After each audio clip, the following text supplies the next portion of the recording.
নাম রাখে রাব্বি। কি নাম রাখছে? হ্যাঁ, অনেকের নাম রাব্বি।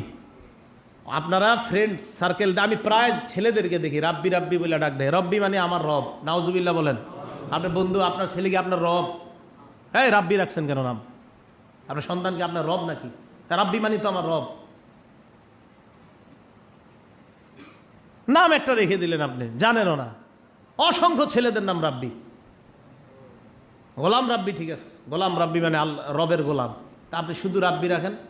আর এই নাম না রাখা, যেই নামের শুধু রব্বি রব্বি বইরা ছেলেরে ডাক দেয় বন্ধুরা, এই নাম না রাখা। তো রাব্বি নাম রাখে।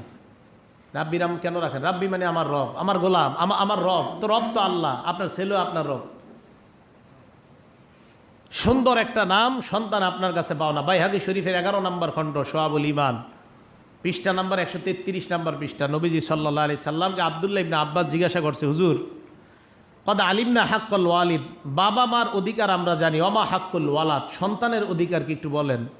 আল্লাহ নবী বললেন, আইয়ুহসিনা ইসমা, সন্তানের অধিকার সন্তান তোমাদের কাছে পাও না।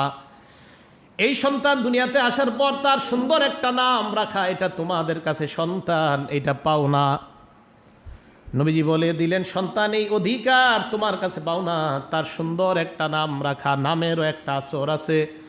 আপনি বিভিন্ন মানুষের সাথে, আইডলদের সাথে মিলিয়ে যদি মোহাব্বতে নাম রাখেন, তার মধ্যে তার একটা প্রভাব এসে যেতে পারে। সাহাবাদের সাথে মিলিয়ে নাম রাখলে ওই সাহাবার প্রভাব তার মধ্যে পড়তে পারে। এই জন্য নাম রাখার ক্ষেত্রে সতর্কতা।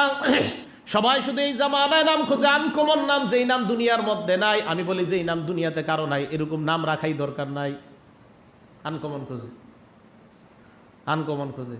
আমি ইদানি আমার আর কেউ প্রশ্ন করে না, আমার হুজুর একটা আনকমন নাম দেয়। আমি আনকমন বলতে কোনো নাম নাই দুনিয়াতে, অন্য কাউরে জিজ্ঞেস করেন।